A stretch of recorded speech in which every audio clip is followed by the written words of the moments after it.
कभी कभी Indian politics में स्टेटमेंट सिर्फ स्टेटमेंट्स नहीं होते, वो स्पार्क होते हैं। स्पार्क जो पार्लियामेंट से कोर्टरूम तक, स्पीचेस से सस्पेंशन तक और पॉलिटिकल डिसएग्रीमेंट से कॉन्स्टिट्यूशनल कन्फ्रंटेशन तक पहुंच जाता है। आज का कंट्रोवर्सी भी कुछ ऐसा ही है। एक तरफ पार्लियामेंट में राहुल गांधी के खिलाफ उनकी मेंबरशिप टर्मिनेट करने की डिमांड उठ चुकी है, उन्हें इलेक्शन लड़ने से लाइफ टाइम बैन करने की भी बात हो रही है। वहीं दूसरी तरफ उनके एक अलेज्ड स्टेटमेंट को लेकर FIR रजिस्टर करने की डिमांड अब इलाहाबाद हाईकोर्ट तक पहुंच चुकी है। तो सवाल ये है कि एग्जैक्टली हुआ क्या है, कैसे एक स्पीच ने लीगल और पॉलिटिकल दोनों बैटल फील्ड ओपन कर दिया है। तो क्या राहुल गांधी के बुरे दिन शुरू हो चुके हैं? क्या वो अरेस्ट होने वाले हैं और इलेक्शन से भी हाथ धोने वाले हैं? आज के इस वीडियो में हम यही सब बातें एक्सप्लोर करेंगे। Hello law lovers and justice seekers, welcome to law Chakra. हम आपके लिए लेकर आए हैं कुछ बहुत ही exclusive. Introducing law Chakra prime membership, जो आपको देगा exclusive access like never before. बनिए लॉ चक्रा की प्राइम मेंबर और अनलॉक कीजिए full potential of legal knowledge. अभी ज्वाइन कीजिए। अब सबसे पहले चलिए समझते हैं वो स्टेटमेंट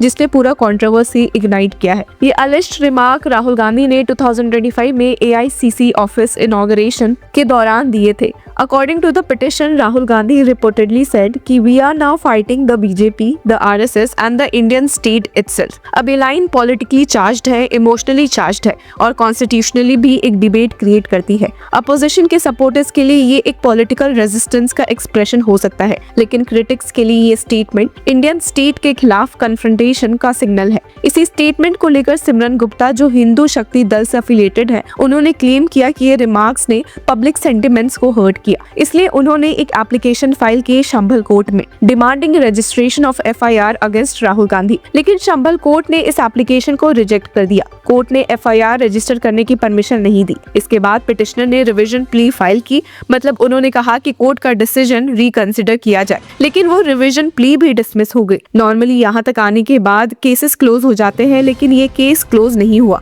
क्योंकि पिटिशनर ने अब कॉन्स्टिट्यूशन के आर्टिकल 227 का यूज करते हुए इलाहाबाद हाईकोर्ट का दरवाजा नॉक किया। अब जब ये मैटर इलाहाबाद हाईकोर्ट के सामने आया, bench of justice Sumit Gopal ने केस सुना और यहाँ पर स्टेट की तरफ से एडिशनल गवर्नमेंट एडवोकेट रूपक चौबे ने आर्ग्यू किया कि पिटिशन में प्रॉपर ग्राउंड्स डिस्क्लोज नहीं किए गए। इन सिंपल टर्म्स उन्होंने ये कहा कि पिटिशनर ने क्लियरली एक्सप्लेन नहीं किया है कि लोअर कोर्ट का ऑर्डर लीगली कैसे रॉन्ग है। कोर्ट में आर्ग्यूमेंट्स के दौरान पिटिशनर के काउंसिल एडवोकेट रोहित नंदन पांडे ने कोर्ट से रिक्वेस्ट किया कि उन्हें सप्लीमेंट्री अफिडेविट फाइल करने के लिए टाइम दिया जाए, जिसमें वो डिटेल्ड ग्राउंड्स एक्सप्लेन कर सके। कोर्ट ने ये रिक्वेस्ट अलाउ कर दी और ऑर्डर पास किया कि if any such supplementary affidavit is filed, the office shall restore the same and place it on record by the next date. अब ये मैटर नेक्स्ट हियरिंग के लिए लिस्टेड है ऑन March 11। और इसका मतलब क्या हुआ? मतलब ये कि हाईकोर्ट ने अभी कोई फाइनल डिसीजन नहीं दिया। कोर्ट ने सिर्फ पिटिशनर को एक और अपॉर्चुनिटी दी है to present proper legal grounds. अब ये एक प्रोसीजर स्टेज है, लेकिन पॉलिटिकली ये ऑलरेडी एक ह्यूज एस्केलेशन बन चुका है,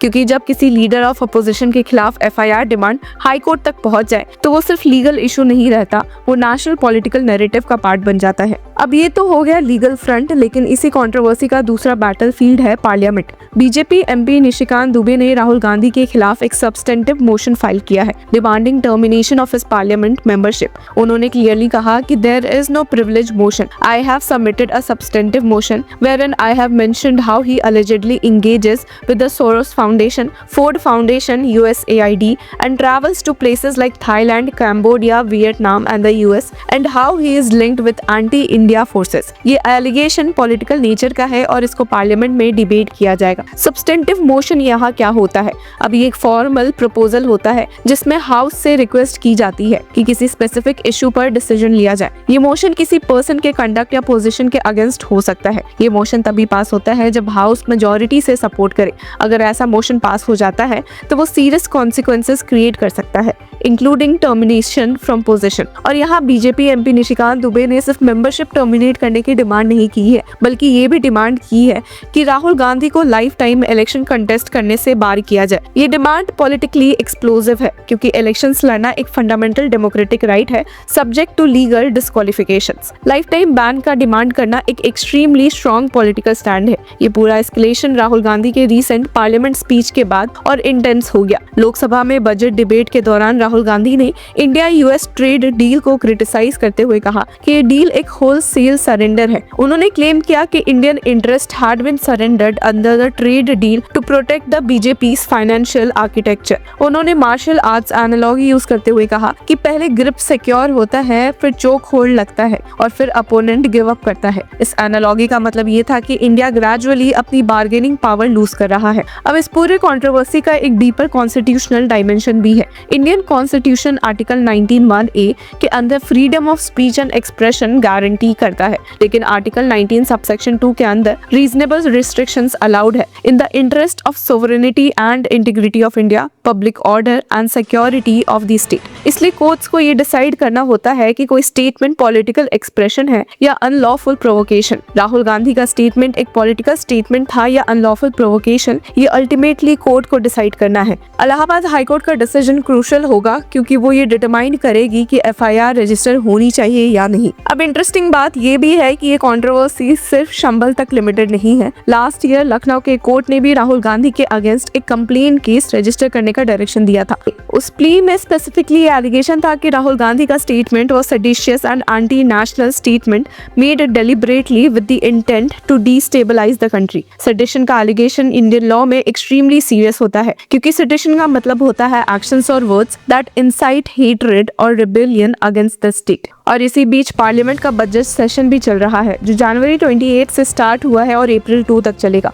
अपोजिशन ऑलरेडी प्रोटेस्ट कर रहा है ट्रेड डील और फार्मर्स के इशू को लेकर, और अब राहुल गांधी के खिलाफ मोशन ने पॉलिटिकल टेम्परेचर और इंक्रीज कर दिया है। ये पूरा सिचुएशन एक क्लासिक एग्जाम्पल है कि कैसे इंडियन डेमोक्रेसी में पॉलिटिकल स्पीच, लीगल अकाउंटेबिलिटी और कॉन्स्टिट्यूशनल सेफगार्ड्स एक दूसरे से इंटरेक्ट करते हैं। एक तरफ पार्लियामेंट में पॉलिटिकल अकाउंटेबिलिटी है, दूसरी तरफ कोर्ट्स में लीगल अकाउंटेबिलिटी है और दोनों पैरेलल चल रहे हैं। आज राहुल गांधी एक यूनिक पोजीशन में है। एक तरफ वो लीडर ऑफ अपोजिशन है जो गवर्नमेंट को क्वेश्चन कर रहे हैं, दूसरी तरफ वो खुद लीगल स्क्रूटनी और पॉलिटिकल अटैक के सेंटर में है। ये सिचुएशन सिर्फ एक इंडिविजुअल के बारे में नहीं है, ये डेमोक्रेटिक सिस्टम के फंक्शनिंग के बारे में है। और अब सबकी नजर दो जगह पर है, पहले इलाहाबाद हाईकोर्ट में जहां मार्च 11 को हियरिंग होगी, और दूसरा पार्लियामेंट जहां सब्सटेंसिव मोशन पर डिबेट हो सकती है। हाईकोर्ट डिसाइड करेगा कि एफआईआर रजिस्टर होनी चाहिए या नहीं, पार्लियामेंट डिसाइड करेगा कि मेंबरशिप टर्मिनेट होनी चाहिए या नहीं। तो व्यूअर्स, इस पूरे मुद्दे पर आपकी क्या राय है? Do let us know in the comment section. Until then keep following law चक्र।